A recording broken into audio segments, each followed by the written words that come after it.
Hello student, my self doctor Bobde.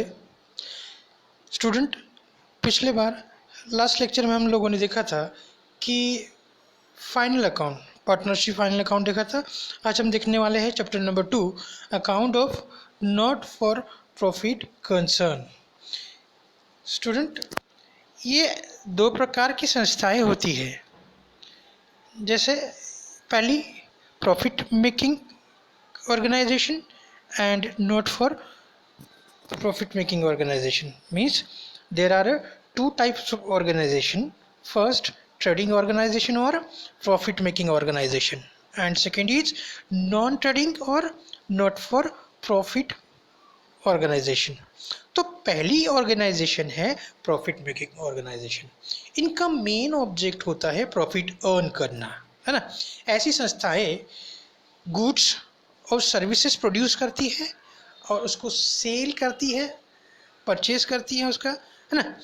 इनमें sole trading concern, partnership firm, है ना, ऐसी संस्थाएं इन्वॉल्व होती है। मीन्स इसमें फिर से कोऑपरेटिव सोसाइटी और पब्लिक लिमिटेड कंपनी भी इन्वॉल्व होती है और इनका मेन मोटो होता है प्रॉफिट अर्न करना, है ना। इसलिए ऐसी संस्थाएं अपना ट्रायल बैलेंस बनाती है, trading account, profit and loss account बनाती है, बैलेंस शीट बनाती है। ये इनका फाइनल रिजल्ट्स होता है। और दूसरी संस्थाएं हैं means not for profit organisation. इनका मेन ऑब्जेक्ट होता है सोसाइटी और अपने जो मेंबर्स होते हैं उनको सर्विस प्रोवाइड करना। ये संस्थाएं ट्रायल बैलेंस नहीं बनाती, trading account, profit and loss account नहीं बनाती। ये बनाती है receipt and payment account, income and expenditure account और बैलेंस शीट बनाती है। अब हम देखेंगे इसका मीनिंग, देखेंगे meaning of not for profit concern. Not for profit concern are those concern which are not started to earn profit but to give quality services to its member and society at the maximum sorry at the minimum charges. Their main objectives is to provide social service and to promote arts, culture, sports, education, etc. The nature of these concerns are different from profit organization.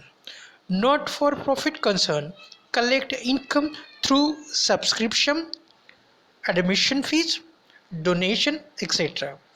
given by members or non-members and grant subsidies or concession received from the government. ये इसका meaning है। मतलब not for profit making organisation ये ऐसी organisation है जिनका main object society और अपने मेंबर्स को सर्विस प्रोवाइड करना होता है, साथ ही साथ आर्ट्स, कल्चर, स्पोर्ट्स, एजुकेशन इनको प्रमोट करना होता है। अब हम देखेंगे features of not for profit concern. The primary object of such concern is to provide a service to its member and not to earn profit. Means इनका main object होता है service provide करना। Then second, these concern are formed for promotion of art, culture, education, sports, charity, health, etc. मतलब ये promote करती है arts, culture, education, sports और charity और health को। नेक्स्ट नंबर है the members of these concern can not get the dividend, it is prohibited. Means ये अपने मेंबर्स को डिविडेंड नहीं देती, डिविडेंड पे पाबंदी लगाती है। The management of such concern is done by elected representative of members, it is govern by elected members. Not for profit making organisations का management, जो मेंबर्स होते हैं उन्हीं में से कुछ लोगों को सिलेक्ट किया जाता है और उनके थ्रू इस ऑर्गेनाइजेशन का मैनेजमेंट होता है। These concern prepare a receipt and payment account, income and expenditure account and balance sheet. ये organizations receipt and payment account, income and expenditure account and balance sheet prepare करती है। Capital fund is created by such concern. It is made up of entrance fees, surplus, legacies and donations specially received for capital fund. अब ये संस्थाएं capital fund create करती है। कहाँ से? Entrance fees, surplus, legacies and donation specially received for capital. तो यहाँ सबसे पहले आपको लेगेसीज माने क्या है ये देखना है। तो आपने ये सुना होगा कि वसीयत बनती है जब किसी घर में बड़े बुजुर्ग एक्सपायर होते हैं तो उनकी जो प्रॉपर्टी है उनके जो बेटे होते हैं उनमें बढ़ती है ना। तो एक वसीयत जब वो गुजरने के पहले वो एक वसीयत बनाते हैं कि भाई इतनी इतनी प्रॉपर्टी इनको मिलेगी, इतनी इतनी प्रॉपर्टी दूसरे बच्चों को मिलेगी, है ना। समझते हैं, मानते हैं कि 2 बच्चे हैं तो जो बुजुर्ग है उनकी प्रॉपर्टी 2 बच्चों में सेम इक्वली डिवाइड होगी। तो जो आपको मिला है वसीयत के थ्रू उसको बोलेंगे लेगेसीज। ये आपकी इनकम है ना। अब देखेंगे हम लोग difference between profit organisation and not for profit organisation, है ना। सबसे पहले प्राइमरी ऑब्जेक्ट होता है प्रॉफिट ऑर्गेनाइजेशन का। The primary object of such organisation is to earn profit. और नॉट फॉर प्रॉफिट ऑर्गेनाइजेशन का मेन ऑब्जेक्ट होता है कि सर्विस प्रोवाइड करना।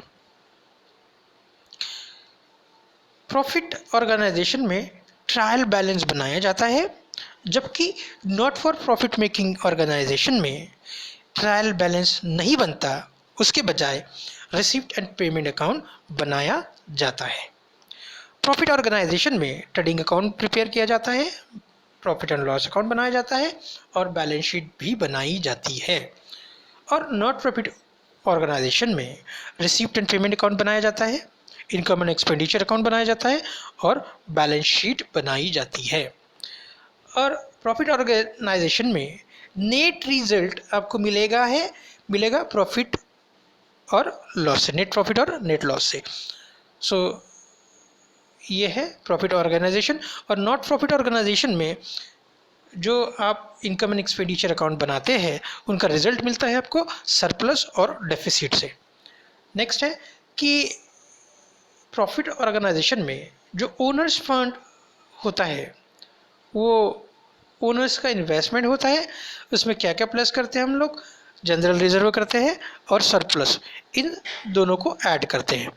और नॉट फॉर प्रॉफिट ऑर्गेनाइजेशन में capital fund represent accumulated account of surplus, subscription, donation and surplus as shown by income and expenditure account.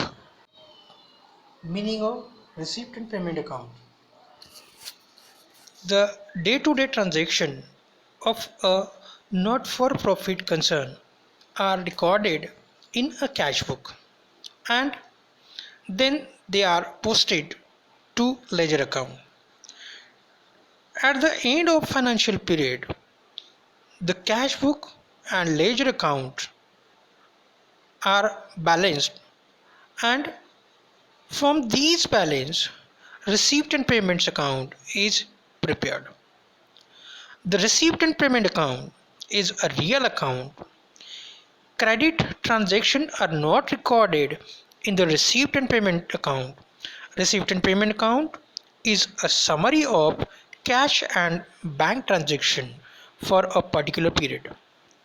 All receipts are shown to the debit side and all payments to the credit side. ये इसका meaning हुआ। These accounts start with opening cash and bank balance and close with cash and bank balance at the end of the year. ये received and payment account का meaning था। इसमें देखा होगा आपने कि जो डे टू डे ट्रांजेक्शन्स होते हैं वो कैश बुक में रिकॉर्ड किए जाते हैं और कैश बुक से फिर आप लेजर में उसकी पोस्टिंग करते हो। लेजर की पोस्टिंग होने के बाद में पीरियड एंड में आप बैलेंसेस निकालते हो और जो बैलेंसेस बनते हैं बैलेंसेस से बनती है आपकी रिसीप्ट एंड पेमेंट अकाउंट। जैसा कि आपने फाइनल अकाउंट में देखा होगा कि अकाउंट्स को आप क्लोज करते हो, जो डेबिट एंड क्रेडिट बैलेंसेस होते हैं उनकी लिस्ट माने ट्रायल बैलेंस। वैसा ही यहाँ आप कैश बुक बनाते हो, कैश बुक से आप अकाउंट में उनकी पोस्टिंग करते हो। अकाउंट में पोस्टिंग करने के बाद में जो उनके बैलेंसेस होते हैं वो बैलेंसेस की लिस्ट माने रिसीप्ट एंड पेमेंट अकाउंट होता है। और रिसीप्ट एंड पेमेंट में यहाँ कैश से रिलेटेड ही ट्रांजैक्शन रिकॉर्ड होते हैं, नॉन कैश रिलेटेड ट्रांजैक्शन यहाँ रिकॉर्ड नहीं होते। फिर चाहे वो रिसिप्ट करंट ईयर से हो, नेक्स्ट ईयर से हो या प्रीवियस ईयर से हो, तीनों प्रकार की रिसिप्ट यहाँ रिकॉर्ड की जाती है। उसी प्रकार पेमेंट में भी चाहे वो करंट ईयर से हो, प्रीवियस ईयर से हो या नेक्स्ट ईयर से हो, किसी भी प्रकार की रिसिप्ट हो यहाँ रिकॉर्ड की जाती है। ये रिसिप्ट एंड पेमेंट अकाउंट। अब हम लोग देखेंगे रिसिप्ट और पेमेंट अकाउंट का फॉर्मेट किस प्रकार से होता है, ये देखेंगे। इन द बुक्स ऑफ नाम रहेगा किसी का receipt and payment account for the year ended 31 मार्च, उसके बाद में आपको ईयर। फॉर्मेट सिंपल है, दो साइड होगी उसको, डेबिट साइड और क्रेडिट साइड। डेबिट साइड को आप रिसिप्ट बोलोगे और क्रेडिट साइड को पेमेंट। अब फॉर्मेट बनाएंगे इसका, रिसिप्ट डेबिट साइड में, लेफ्ट हैंड साइड में रिसिप्ट अमाउंट के 2 कॉलम, देन पेमेंट अमाउंट के 2 कॉलम। फॉर्मेट में आपको ऐसा दिखेगा कि दोनों साइड में रिसिप्ट रिसिप्ट लिखा है ना। तो लेफ्ट हैंड साइड में रिसिप्ट लिखना है और राइट हैंड साइड में पेमेंट। तो सबसे पहले शुरुआत करेंगे हम लोग रिसिप्ट साइड माने डेबिट लेफ्ट हैंड साइड से। सबसे पहले to balance brought down, balance होगा, फिर वो कैश होगा या बैंक बैलेंस होगा, दोनों को इनर कॉलम में लिखना है, दोनों की टोटल आपको आउटर में लिखनी है। देन सब्सक्रिप्शन, सब्सक्रिप्शन होगा, फिर चाहे वो करंट ईयर से रिलेटेड हो या नेक्स्ट ईयर से रिलेटेड हो, दोनों आपको लेनी है। जैसे सब्सक्रिप्शन, फिर प्रीवियस ईयर, करंट ईयर और नेक्स्ट ईयर, तीनों की टोटल करनी है और आपको आउटर कॉलम में लिखनी है। Then entrance fees, entrance fees होगी आउटर में। अब जितने भी अमाउंट्स होंगे वो सारे आउटर कॉलम में लिखने हैं। जैसे कि एंट्रेंस फी, उसके थ्रू आपको पैसा मिला होगा, वो भी आउटर में लिखना है। एडमिशन फीस के थ्रू आपको पैसा मिला होगा, ये आपकी रिसिप्ट है, आउटर साइड में लिखो। लाइफ मेंबरशिप फीस मिली होगी, वो भी लिखनी है। लेजेसीज, लेजेसीज मैंने आपको पहले ही बताया है कि वसीयत के थ्रू आपको कुछ पैसा मिला है तो ये आपका इनकम हुआ है, तो इसलिए उसको यहाँ लिखना है आपको आउटर कॉलम में। गवर्नमेंट की तरफ से ग्रांट मिला होगा वो लिखा। डोनेशन जनरल पर्पस के लिए, हाँ स्पेशल पर्पस के लिए नहीं, वो भी लिखना है। देन डोनेशन मिला होगा वो भी लिखना है। Specific fund, for example building fund, ये भी आपको आउटर कॉलम में लिखना है। देन प्राइज फंड और टूर्नामेंट फंड, ये भी यहाँ लिखना है कि बिकॉज ये आपकी रिसिप्ट है। डिविडेंड आपको मिला होगा, ये इनकम है आपका, लिखो। आपको रेंट मिला होगा हॉल का, वो भी यहाँ लिखना है। सन्ड्री इनकम, किसी छोटी मोटी इनकम्स होगी वो भी लिखनी है। सेल ऑफ ओल्ड मटेरियल, यदि आपने मटेरियल बेचा होगा और उसके थ्रू आपको इनकम हुई होगी वो यहाँ लिखना है। Sale of old newspaper, वो भी लिखनी है, इनकम है आपका। नेक्स्ट मिसलेनियस रिसिप्ट, ये छोटी मोटी जो रिसिप्ट होगी वो भी यहाँ आपको लिखनी है। देन टूर्नामेंट रिसिप्ट होगी, टूर्नामेंट से रिलेटेड आपको कुछ इनकम्स होगी वो यहाँ लिखनी है। क्रिकेट फीस वो यहाँ लिखनी है। ट्यूशन्स फी होगी वो भी यहाँ लिखनी है। टर्म फीस होगी वो भी यहाँ लिखनी है। कलेक्शन ऑफ फाइन, फाइन आपने कलेक्शन किया होगा वो भी यहाँ लिखना है। लॉकर का रेंट होगा वो भी यहाँ लिखना है। एग्ज़ाम फीस मिली होगी आपको वो भी यहाँ लिखनी है। और लास्ट में बैलेंस कैरिड डाउन, यदि बैंक ओवरड्राफ्ट हो तो। देन अब हम देखेंगे पेमेंट साइड। पेमेंट साइड की शुरुआत होगी बाय बैलेंस ब्रॉट डाउन, यदि बैंक ओवरड्राफ्ट हो तो। देन सैलरीज, सैलरीज में फिर प्रीवियस ईयर करंट ईयर दोनों सैलरीज ऐड करनी है और आउटर कॉलम में लिखनी है। Next rent rates and taxes, फिर वो प्रीवियस ईयर हो या करंट ईयर हो या नेक्स्ट ईयर हो, तीनों अमाउंट्स आपको इनर कॉलम में लिखनी है और उनकी टोटल करके आउटर कॉलम में आपको बाहर लेके जानी है अमाउंट। अब सभी अमाउंट्स आपको आउटर कॉलम में लिखनी है। प्रिंटिंग एंड स्टेशनरी आपका एक्सपेंडिचर है। General expenses, interest on bank loan, यदि आपने बैंक लोन लिया होगा उस पर आपको इंटरेस्ट देना पड़ रहा है तो आपका एक्सपेंडिचर है या पेमेंट है, आपको यहाँ लिखना है। इलेक्ट्रिसिटी चार्जेस आपने पेड किया है वो लिखो। ऑडिट फीस दी है वो लिखो। टूर्नामेंट आपने भराया होगा और उस पर आपने खर्च किए होंगे वो यहाँ लिखना है। वेजेस दिया होगा वो यहाँ लिखना है। परचेस ऑफ स्पोर्ट्स मटेरियल, आपने स्पोर्ट्स मटेरियल परचेस किया होगा वो आपका एक्सपेंडिचर है या पेमेंट है वो यहाँ लिखना है। इंश्योरेंस आपने दिया होगा वो लिखना है। टेलीफोन मीन्स मोबाइल एक्सपेंसेस दिए होंगे आपने वो लिखना है। बैंक चार्जेस आपने दिए होंगे बैंक को वो यहाँ लिखना है। पोस्टेज वो यहाँ लिखना है। कन्वेंस वो यहाँ लिखना है। एक्सपेंसेस फॉर एनुअल फंक्शन, आपने एनुअल फंक्शंस पे खर्च किए होंगे वो पेमेंट किया होगा वो यहाँ लिखो। फिक्स डिपॉजिट किया होगा वो आपका पेमेंट है। परचेस ऑफ फिक्स असेट, आपने फिक्स असेट परचेस की होगी आपने पेमेंट किया होगा वो यहाँ लिखो। आपने बुक्स परचेस की होगी वो यहाँ लिखना है। फर्नीचर परचेस किया होगा वो यहाँ लिखना है। बिल्डिंग परचेस की होगी वो यहाँ लिखना है। कहीं आपने इन्वेस्टमेंट किया होगा वो भी यहाँ लिखना है, क्योंकि ये आपने परचेस किया है, इन्वेस्ट किया है ना, इसके लिए आपने पेमेंट किया होगा इसलिए यहाँ पे लिखना है। उसके बाद है न्यूज़पेपर, आपने परचेस किया होगा वो यहाँ लिखना है। रिपेयर्स, छोटे मोटे रिपेयर्स होंगे वो यहाँ लिखना है। And then balance carried down, फिर कैश इन हैंड हो या कैश एट बैंक हो, इन दोनों का टोटल या आप इनर कॉलम में लिख के उसको आउटर कॉलम में लिख सकते हो या डायरेक्टली बाहर भी लिख सकते हो। अब दोनों साइड का आप टोटल करोगे इक्वल आएगा। यहाँ हो गया, ये हो गया आपका रिसिप्ट एंड पेमेंट अकाउंट का फॉर्मेट।